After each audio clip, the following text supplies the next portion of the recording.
Ci rimane sempre in Amfrica, addressing somewhat like Well, I think it's got to be New Orleans as well, any country has What does that mean? my dad's been watching these Up and obliterate. modern kind of development of New Orleans, kind of following kind of a couple of different people that are like musicians. Really good.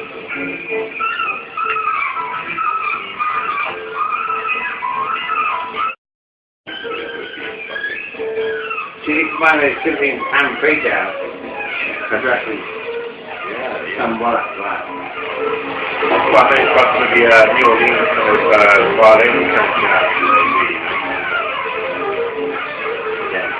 What does that mean? my dad's been watching these Up and obliterate.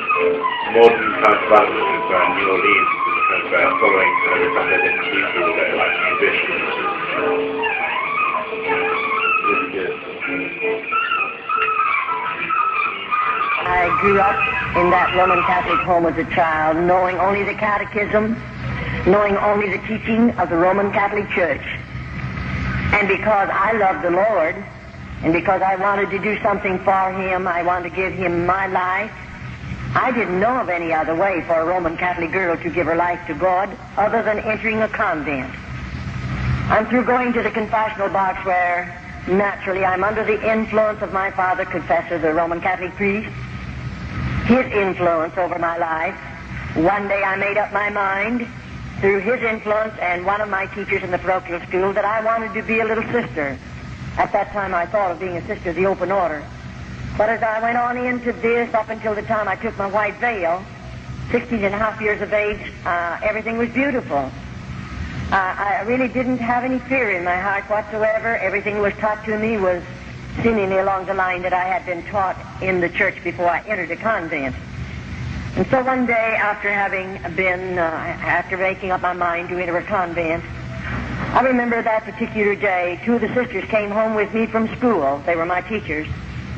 And when we arrived at my father's home that afternoon, our father confessor was in the home likewise. I often say when I was a little girl, children were seen and not heard. You didn't talk when you was a child, at least you didn't in my family, in my home, unless you were spoken to. And I remember I listened to them carry on a conversation, and then I moved over close enough to my father to ask him if I could say something. And that was a bit out of the ordinary, and he permitted me to talk, and I said, Dad, I want to go into a convent. And I'll tell you, that priest took it up quickly. He had already been influencing me. My father broke down and began to cry, not because he's sad, but he's very happy. My mother came over and took me in her arms, and she too wept tears. She was very happy. Those were not tears of sadness, because I think her little girl was giving her life to the convent to pray for lost humanity. And naturally my family were very thrilled about it, and I was too. But anyway, I didn't go for about a year after that, and then the time come when I got myself ready and my mother prepared things for me, and so I entered the convent. They took me, and we didn't have a place close enough to my father and mother's home, so I think they took me around 1,000 miles away from home, where I entered a convent boarding school.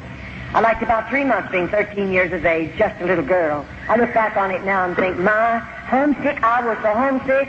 Why, my mother and daddy, they stayed 3 days with me, and when they left, I became so homesick naturally. Why shouldn't I? Just a baby away from home. And when I was a little girl, you know, I had never spent a night away from my mother, and I surely had never gone any place without my family. And naturally, there was a close tie in our family, and I was very lonely and very homesick.